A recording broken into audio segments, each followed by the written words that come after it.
রেলগাড়ির কামরায় হঠাৎ দেখা, ভাবিনি সম্ভব হবে কোনোদিন। আগে ওকে বারবার দেখেছি লাল রঙের শাড়িতে, ডালিম ফুলের মতো রাঙা। আজ পড়েছে কালো রেশমের কাপড়, আঁচল তুলেছে মাথায়, দোলন চাপার মতো চিকন গৌর মুখখানি ঘিরে। মনে হলো কালো রঙে একটা গভীর দূরত্ব ঘনিয়ে নিয়েছে নিজের চারদিকে, যে দূরত্ব সর্ষে ক্ষেতের শেষ সীমানায়, শালবনের নীলাঞ্জনে। থমকে গেল আমার সমস্ত মনটা, চেনা লোককে দেখলে অচেনার গাম্ভীর্যে। হঠাৎ খবরের কাগজ ফেলে দিয়ে আমাকে করলে নমস্কার। সমাজবিধির পথ গেল খুলে, আলাপ করলেন শুরু।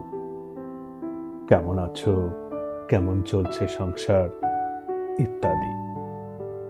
সে রইল জানলার বাইরের দিকে চেয়ে, যেন কাছের দিনের ছোঁয়াচ পার হওয়ার চাহনিতে। দিলে অত্যন্ত ছোট দুটো একটা জবাব, কোনোটা বা দিলেই না, বুঝিয়ে দিলে হাতের অস্থিরতায়। কেন এসব কথা? এর চেয়ে অনেক ভালো চুপ করে থাকা। আমি ছিলাম অন্য বেঞ্চিতে, ওর সাথীদের সঙ্গে।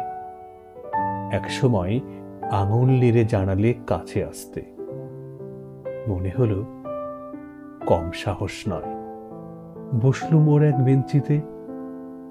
গাড়ির আওয়াজের আড়ালে বললেন মৃদু স্বরে, কিছু মনে করো না।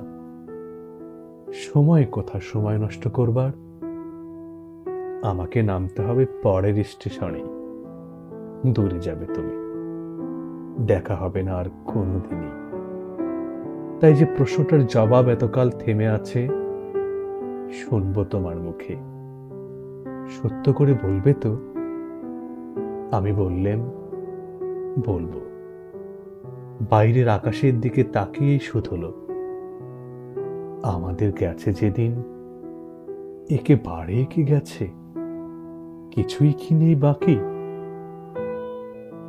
একটুকু রইলাম চুপ করে। তারপর বললেম, রাতের সব তারায় আছে দিনের আলোর গভীরে। খটকা লাগলো, কি জানি বানিয়ে বললাম নাকি। ও বললে, থাক, এখন যাও ওদিকে। সবাই নেমে গেল পরের স্টেশনে। আমি চললেম একা।